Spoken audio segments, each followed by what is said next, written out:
A Taiwanese immigrant takes a job as the receptionist at a London brothel. Review by Eric Hillis, directed by Jenny Liu, starring Chen Shang-chi, Teresa Daly, Josh Whitehouse, Lorraine Stanley. Prostitution may be the world's oldest profession, but it's still a taboo subject all but a few of the world's more liberal societies are willing to acknowledge, with most countries banning it outright, in the naive hope that, much like drugs, the supply and demand of the industry will wear out at some point. Personally, I'm of the opinion that, as with drugs, the best way to tackle prostitution is to be realistic about the issue and legalize it.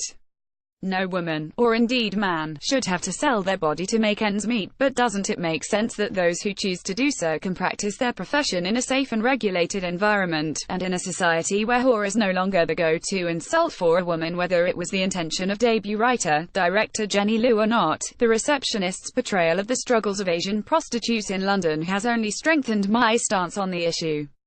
The workers employed at the film's central massage parlor, located in a semi-detached inner leafy suburb, have it tough, but their stress isn't caused by their clients, most of whom are polite at best, pathetic at worst.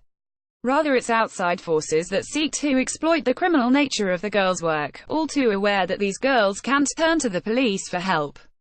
Our entry point to this world is Tina Teresa Daly, a prim and proper young Taiwanese woman struggling to find paid employment in a city where every job seems to receive 300 applications.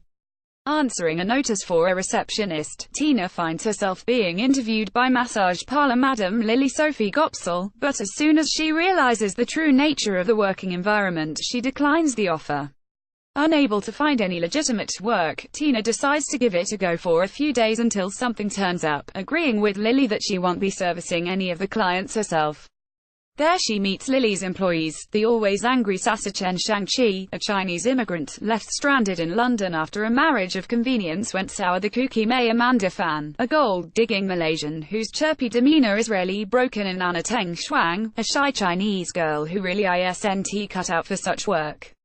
Liu and her cast do a convincing job of recreating a house of ill repute hidden away in the mundane world of suburban London, and when the movie is focused on the day-to-day workings of the brothel, it's a compelling workplace drama. Early on I worried that the scenario of an educated and disapproving young woman taking a job at a brothel might lead to a condescending savior scenario, but such fears soon proved unfounded. Tina may soften up to the admittedly intimidating professional women who become her new colleagues, and find a surrogate family in the sweaty surroundings of the parlor, but she never loses her air of superiority. She even begins ferreting away money she steals from her co-workers, and when Lily cottons on that a thief is in her midst, Tina uses her guile to frame one of the other girls for the theft. You would have to be exceptionally conservative and judgmental not to view Tina's actions as far more immoral than those of the prostitutes she looks down on. It's when Lu's camera moves away from the brothel that The Receptionist begins to show us, with the residents of London portrayed in one-note fashion, serving as all too convenient plot points. Tina's boyfriend, initially portrayed as a loving dope, reacts to the news of his girlfriend's new job in such an over-the-top fashion that the film enters the territory of those 1930s melodramas about young women straying from the path of polite society. Elsewhere, a white woman who lives next door to the brothel is a living embodiment of how I imagine Guardian readers imagine Brexit voters, and a couple of Cockney tough guys seem to have escaped from a Danny Dyer drama.